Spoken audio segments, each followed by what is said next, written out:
Hi, welcome to Virtual CB1A. This is Ma'am Rena and this is Week 1, Lecture 2 of Mathematics, Science and Technology. Today, we will recall the absolute value and operations on integers. These are our learning objectives. Recall the idea of absolute value and perform operations on integers. Let's start with the idea of absolute value. The absolute value of a number is a positive or zero. The absolute value of a real number x is written using the symbol, where the absolute value of x is equal to x if x is greater than 0, 0 if x is equal to 0, and negative x if x is less than 0. Okay, now let's look at some of the examples.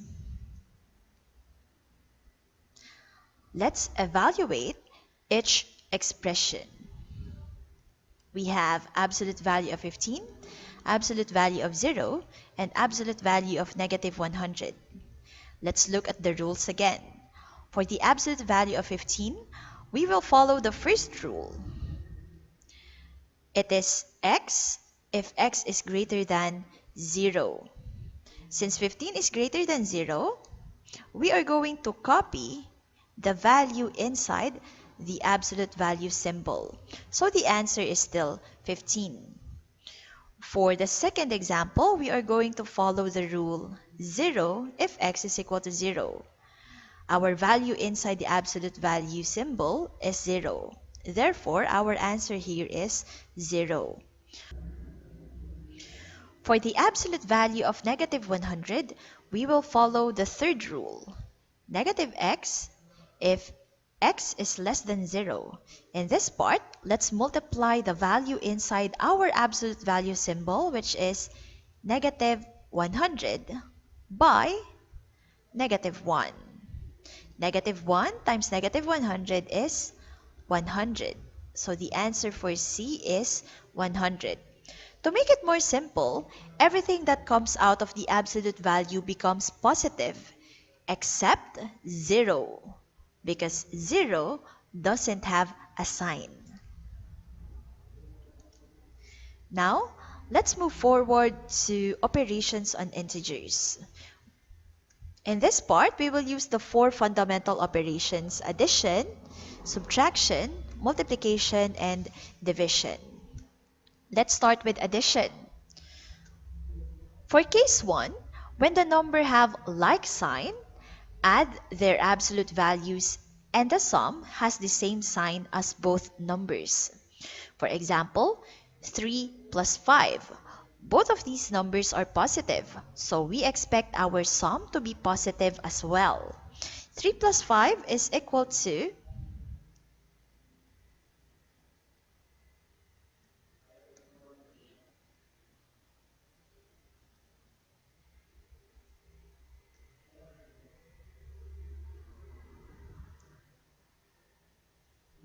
correct.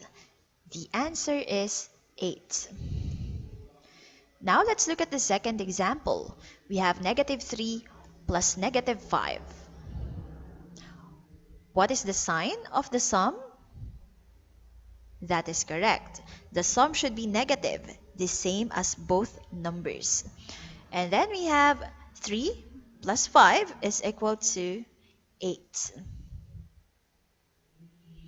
For case number 2, when the numbers have different signs, subtract the smaller absolute value from the larger. The sum has the sign of the number that has the largest absolute value. For example, we have negative 3 plus 5. Which among these two has the greater absolute value?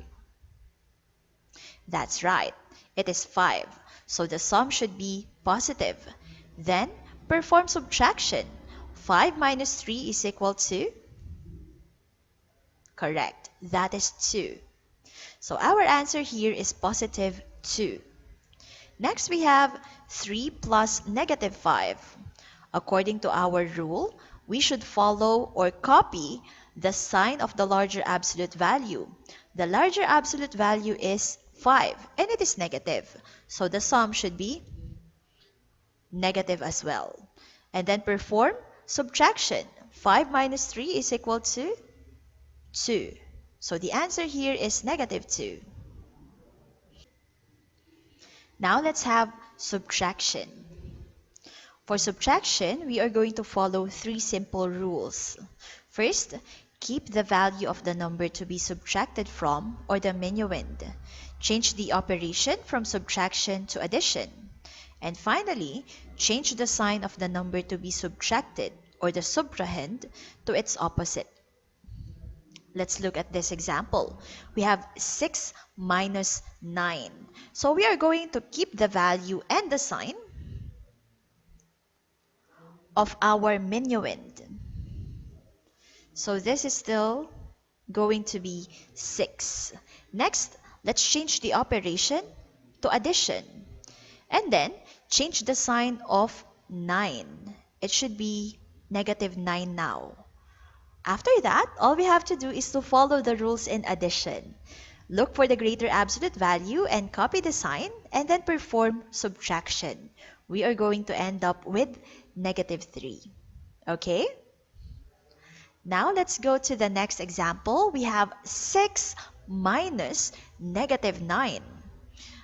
We will retain 6, and then we will change the operation to addition, and then we are going to change the sign of our subtrahend. This is going to be positive 9 now. So this time, let's add. We have 6 plus 9 is equal to 15. Very good. Let's go to the next problem. We have negative 6 minus 9. So follow the 3 simple rules. Copy the minuend, change to addition, change the sign of the subtrahend. Both of them have the negative sign now. So in addition, if you have both signs negative, just copy the sign and then add the absolute values. We have 6 plus 9 is equal to 15. So the answer here is negative 15. Finally, let's have negative 6 minus negative 9. Copy the minuend, change to addition, change the sign of the subtrahend. From negative, it will become positive. And then look for the greater absolute value. The greater absolute value is 9. And then perform subtraction. 9 minus 6 is 3. So I hope that was clear, because now we are going to move forward with multiplication. For multiplication, this is very simple. To multiply two signed numbers, multiply their absolute values. The product is positive when the signed numbers have the same sign, and the product is negative when the signed numbers have different signs. Let's take this as an example. 7 times 4. Both of them are positive, so the answer or the product should be positive as well. 7 times 4 is correct. That is 28. Now let's have both negative numbers. Again, if they have the same sign, it'll be positive. We have positive 28. Next, one of them is negative. 4 times negative 7. Since they have different signs, the answer should be negative. We have negative 28. And finally, we have negative 7 times 4. Oh, this is the same as the other one. Let's change this to negative 4 times 7. So since one of them is negative, the answer will still be negative. Okay? Now let's go to the last operation. This is division. To divide one signed number by another, divide their absolute values. The quotient is positive when the signed numbers have the same sign, and the quotient is negative when the signed numbers have different signs. This is actually the same as the rules that we have for multiplication. We have 10 divided by 2. Both of them are positive, so the quotient is also positive. 10 divided by 2 is 5.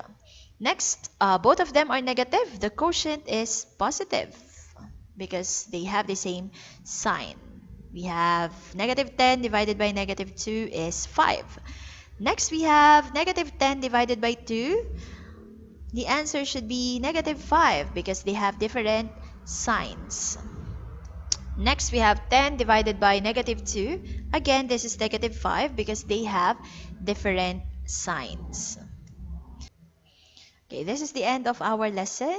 Thank you and see you next time. Bye!